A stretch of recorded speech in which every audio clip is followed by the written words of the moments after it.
नमस्कार दोस्तों, मेरा नाम है विमल सिंह। बालाजी स्टडी अड्डा में आपका स्वागत है। संविधान के अलग अलग टॉपिक वाइज प्रश्नों की प्रैक्टिस करा रहे हैं। तो इससे पहले हमने जो टॉपिक देखा था वो था आपका उप प्रधानमंत्री और विपक्ष के नेता से संबंधित। साइड बाएं बटन में पिछला वाला वीडियो आपको मिल जाएगा। आज हम उसी क्रम में तीसरा नंबर का टॉपिक देखेंगे जो कि है लोकसभा अध्यक्ष। टोटल प्रश्नों की संख्या यहाँ पर 57 है। हम इसको अलग अलग पार्ट वाइज देखेंगे। आज के पहले पार्ट में हम टोटल 19 प्रश्न देखेंगे और एक प्रश्न हम आपसे भी पूछेंगे। तो चलिए स्टार्ट करते हैं आज के हमारे प्रश्न। सबसे पहला प्रश्न है कि लोकसभा अध्यक्ष का चुनाव जो है वो कौन करता है? लोकसभा के सदस्य करते हैं, या फिर लोकसभा के निर्वाचित सदस्य करते हैं, या फिर संसद के सदस्य करते हैं, या फिर इनमें से कोई नहीं? तो बताइए इन चार ऑप्शन में से कौन सा जो है आपका सही होगा। लोकसभा अध्यक्ष का चुनाव जो है वो इनमें से कौन जो है वो करता है? आंसर की बात करते हैं तो लोकसभा के जो सदस्य होते हैं वही लोकसभा अध्यक्ष का चुनाव जो है वो करते हैं। तो पहला ही आपका ऑप्शन सही हो जाएगा। दूसरे वाले में देखिए निर्वाचित एक वर्ड जोड़ा गया था कंफ्यूज करने के लिए, तो कंफ्यूज ना होइएगा।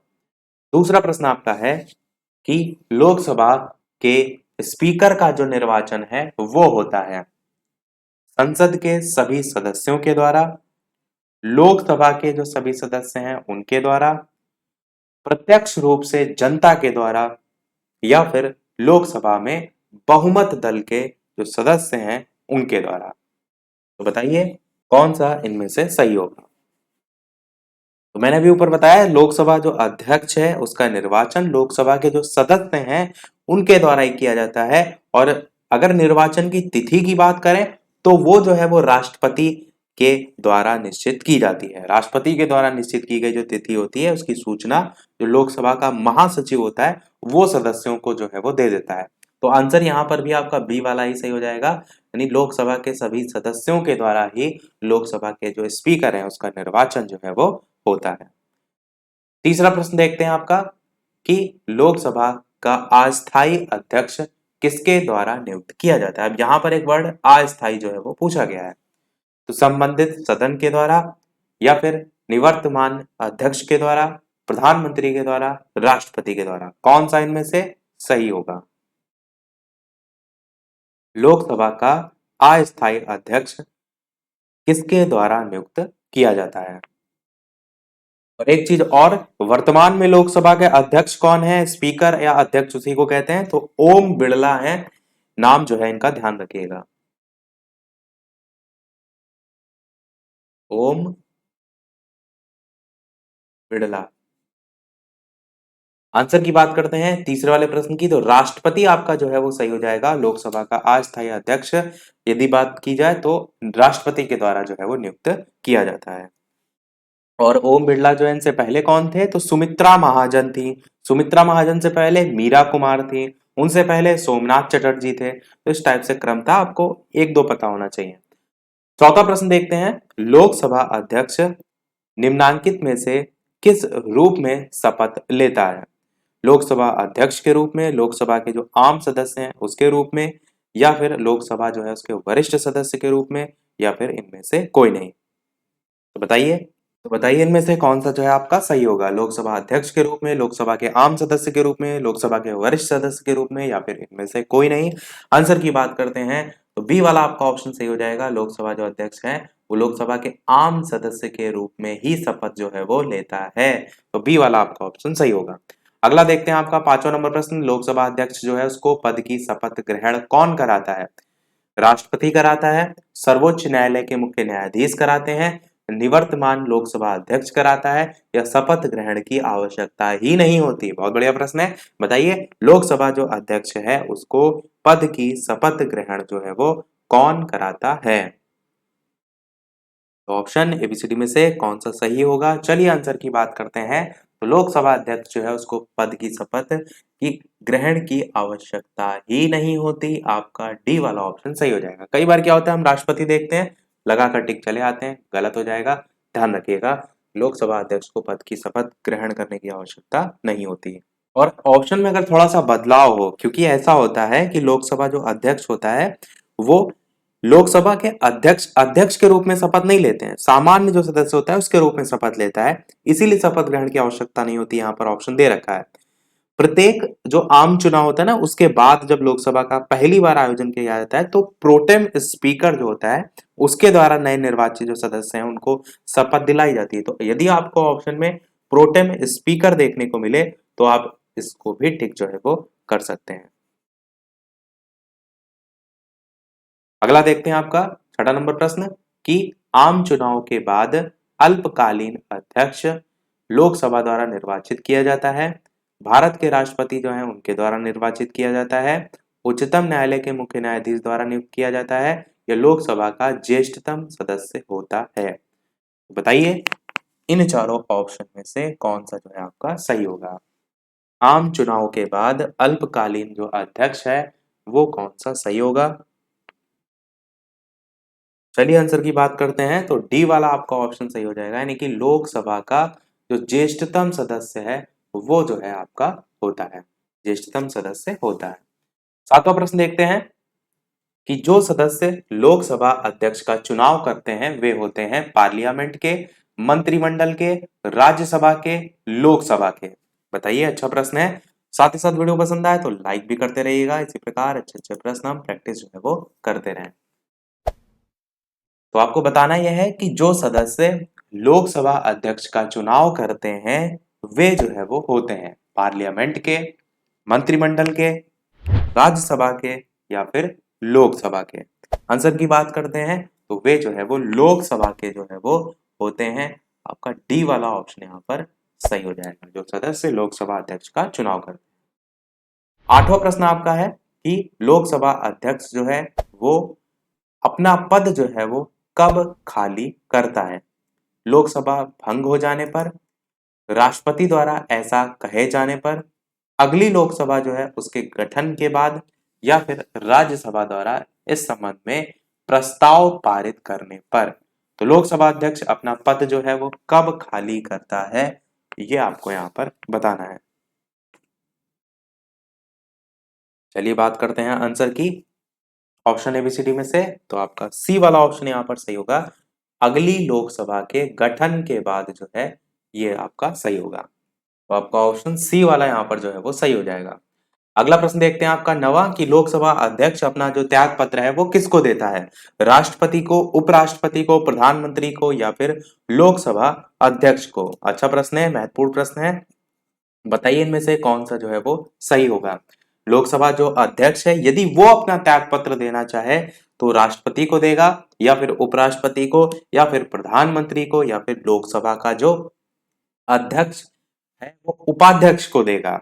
तो चलिए आंसर की बात करते हैं। तो आपका डी वाला ऑप्शन ही बिल्कुल सही होगा, जो लोकसभा उपाध्यक्ष होगा उसको लोकसभा अध्यक्ष जो है अपना त्याग पत्र जो है वो देता है। तो आपका डी वाला ऑप्शन सही हो जाएगा। अगला 10वां प्रश्न देखते हैं कि लोकसभा के अध्यक्ष को किस प्रकार पद से हटाया जा सकता है।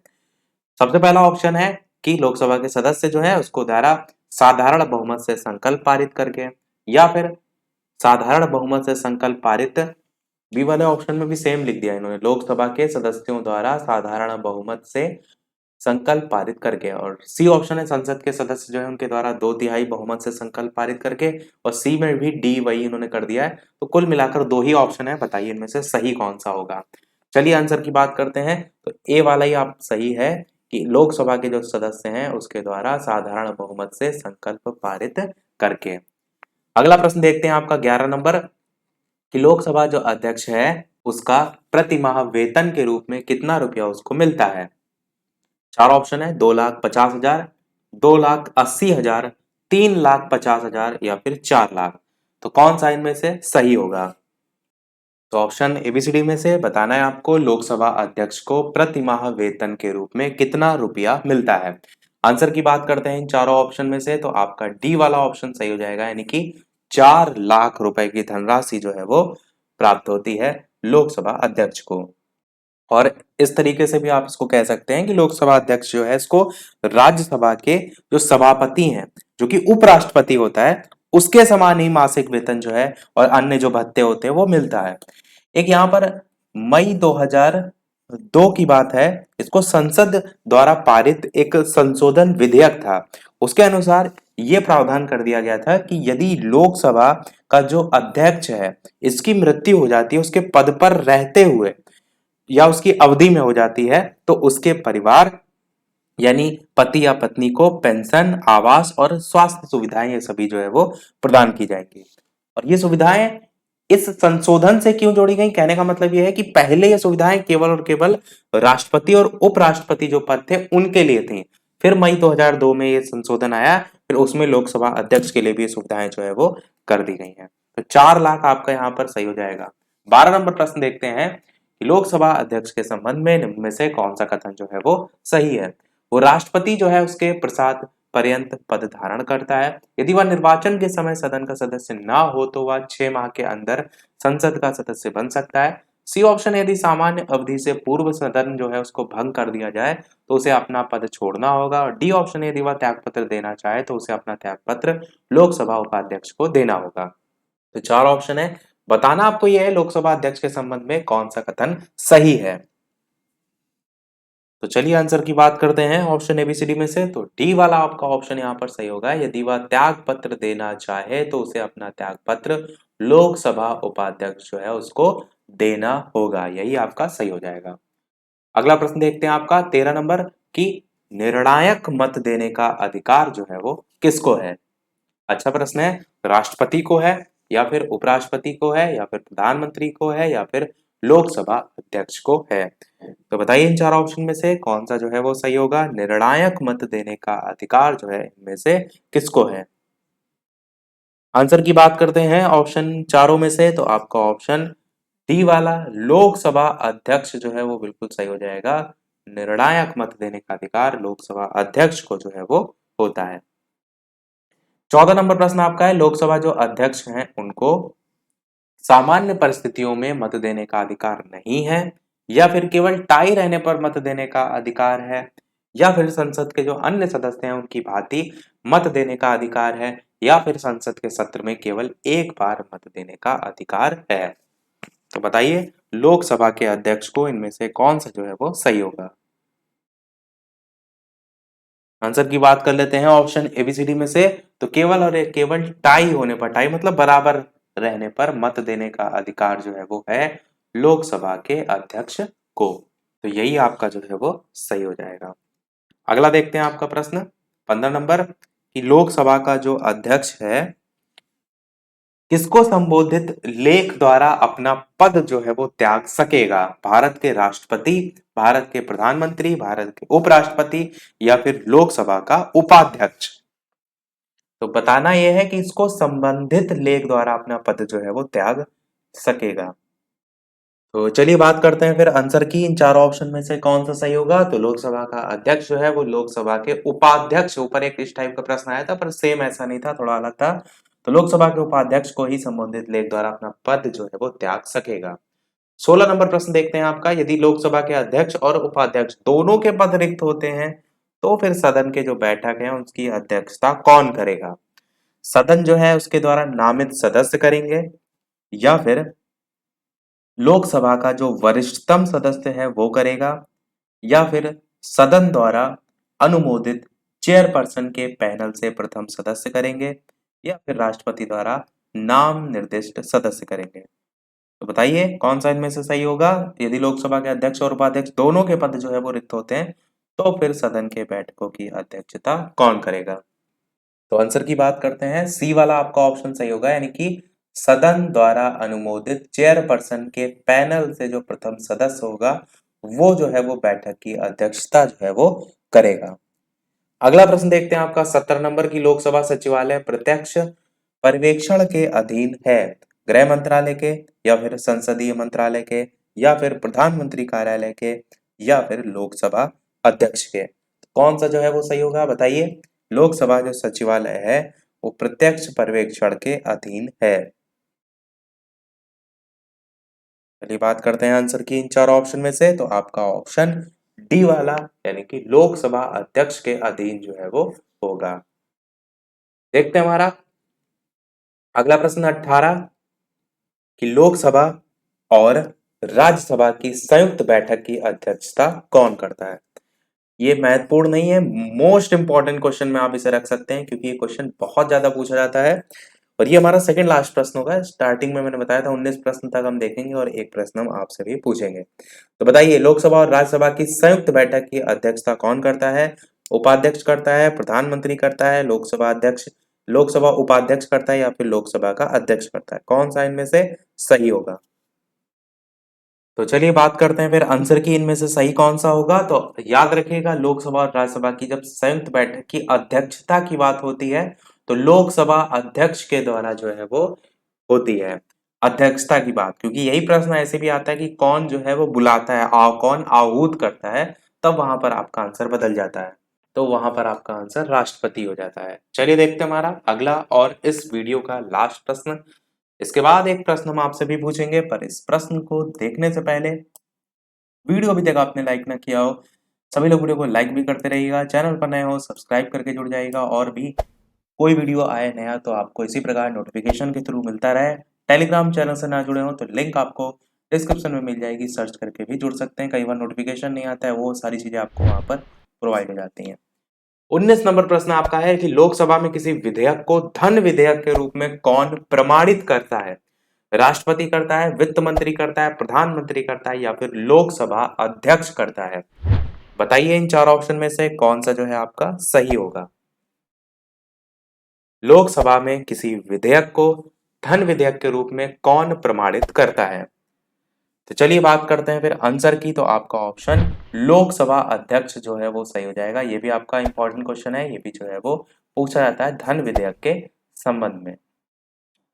तो सभी प्रश्न हमारे समाप्त हुए। अब एक प्रश्न आपके लिए भी, जैसे कि सभी वीडियो में हम आपसे एक ना एक प्रश्न पूछते हैं। इस वीडियो का आपके लिए प्रश्न है जिसका आंसर आपको वीडियो के मेन कमेंट में टाइप करके बताना है कि स्वतंत्र भारत जो है उसके प्रथम लोकसभा अध्यक्ष कौन थे। तो स्वतंत्र भारत के प्रथम लोकसभा अध्यक्ष के लिए चार ऑप्शन है आपके पास। ए ऑप्शन है फ्रैंक एंथोनी, बी ऑप्शन है के एम मुंशी, सी ऑप्शन है जीवी मावलंकर, डी ऑप्शन है सरोजनी नायडू। तो अपना आंसर वीडियो के मेन कमेंट में टाइप करके बताइएगा। लाइव टाइमिंग दो है, दोपहर के 3 बजे, शाम के 8 बजे, तो लाइव आकर भी वीडियो देख सकते हैं, प्रश्नों की प्रैक्टिस कर सकते हैं। तो मिलते हैं चलिए फिर अगले वीडियो में कुछ नए प्रश्नों के साथ, नए टॉपिक के साथ। तब तक के लिए नमस्कार, जय हिंद।